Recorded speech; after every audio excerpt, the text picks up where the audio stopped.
नमस्कार दोस्तों, आज मैं आप सभी को शीतला माता की कहानी सुनाने जा रही हूँ। शीतला अष्टमी का पर्व बहुत शुभ माना जाता है। यह होली के 8 दिन बाद यानी चैत्र महीने में कृष्ण पक्ष की अष्टमी तिथि को मनाया जाता है।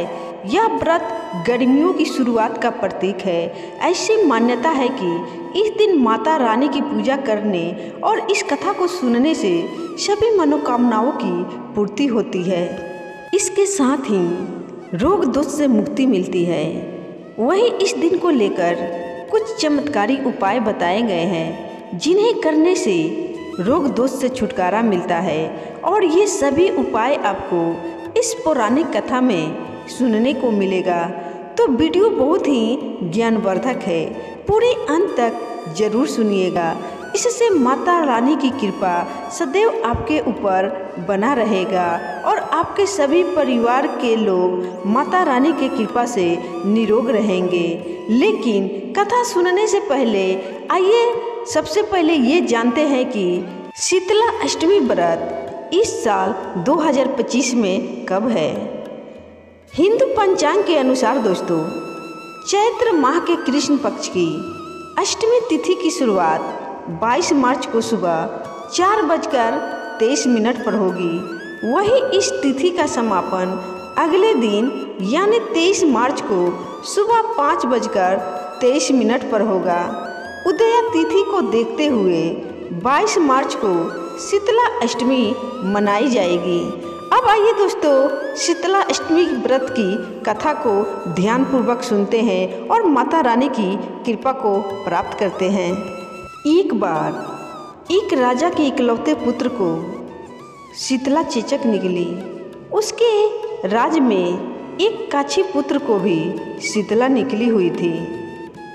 काछी परिवार बहुत गरीब था पर भगवती का उपासक था। वह धार्मिक दृष्टि से जरूरी समझने जाने वाली सभी नियमों को बीमारी के दौरान भी भली भांति निभाता रहा। घर में साफ सफाई का विशेष ख्याल रखा जाता था। नियम से भगवती की पूजा होती थी। नमक खाने पर पाबंदी थी। सब्जी में ना तो छौंक लगता था और ना कोई वस्तु भुनी तली जाती थी। गरम वस्तु ना वह स्वयं खाता था ना शीतला वाले लड़के को देता था।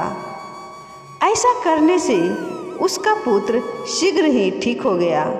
उधर जब से राजा के लड़के को शीतला का प्रकोप हुआ था, तब से उसने भगवती के मंडप में सत्यचंडी का पाठ शुरू करवा रखा था। रोज हवन एवं बलिदान होते थे। राजपुरोहित भी सदा भगवती के पूजन में निमग्न रहते। राजमहल में रोज कड़ाही चढ़ती, विभिन्न प्रकार के गर्म स्वादिष्ट भोजन बनते। सब्जी के साथ कई प्रकार के मांस भी पकते थे। इसका परिणाम यह हुआ कि उन लजीज भोजनों की गंध से राजकुमार का मन मचल उठा। वह भोजन के लिए जिद करने लगे। एक तो राजपुत्र और दूसरे इकलौता, इस कारण उनकी अनुचित जिद भी पूरी कर दी जाती थी। इस पर शीतला का कोप घटने के बजाय बढ़ने लगा। शीतला के साथ साथ उसे बड़े बड़े फोड़े भी निकलने लगे जिनमें खुजली एवं जलन अधिक होती थी। शीतला की शांति के लिए राजा जितने भी उपाय करता, शीतला का प्रकोप उतना ही बढ़ता जाता, क्योंकि अज्ञानतावश राजा के यहाँ सभी कार्य उल्टे हो रहे थे। इससे राजा और अधिक परेशान हो उठा और राजा को समझ में नहीं आ रहा था कि इतना सब होने के बाद भी शीतला का प्रकोप शांत क्यों नहीं हो रहा है। फिर एक दिन राजा के गुप्तचरों ने उन्हें बताया कि काछी पुत्र को भी शीतला निकली थी, पर वह बिल्कुल ठीक हो गया है। यह जानकर राजा सोच में पड़ गया कि मैं शीतला की इतनी सेवा कर रहा हूँ पूजा एवं अनुष्ठान में कोई कमी नहीं छोड़ रहा हूँ, फिर भी मेरा पुत्र अधिक रोगी होता जा रहा है, जबकि काछी पुत्र बिना सेवा पूजा के ही ठीक हो गया। इसी सोच में उसे नींद आ गई और श्वेत वस्त्र धारणी भगवती ने उसे स्वप्न में दर्शन देकर कहा कि हे राजन, मैं तुम्हारी सेवा अर्चना से प्रसन्न हूँ, इसलिए आज भी तुम्हारा पुत्र जीवित है।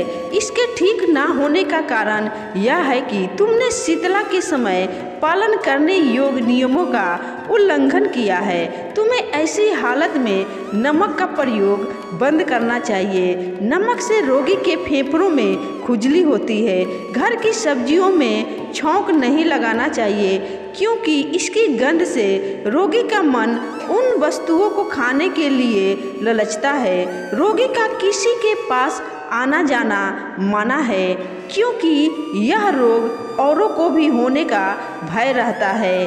अतः इन नियमों का पालन कर, तेरा पुत्र अवश्य ही ठीक हो जाएगा। विधि समझाकर देवी अंतर्ध्यान हो गई।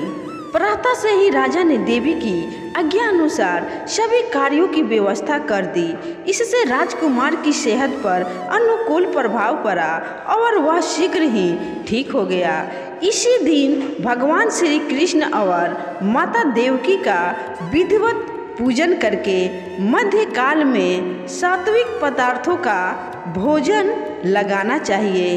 ऐसा करने से पुण्य ही नहीं मिलता, बल्कि समस्त दुखों का निवारण होता है। तो दोस्तों, ये थी शीतला अष्टमी की व्रत कथा। आपको कैसी लगी कमेंट करके ज़रूर बताइएगा और कमेंट में जय शीतला माता अवश्य लिखिएगा। धन्यवाद।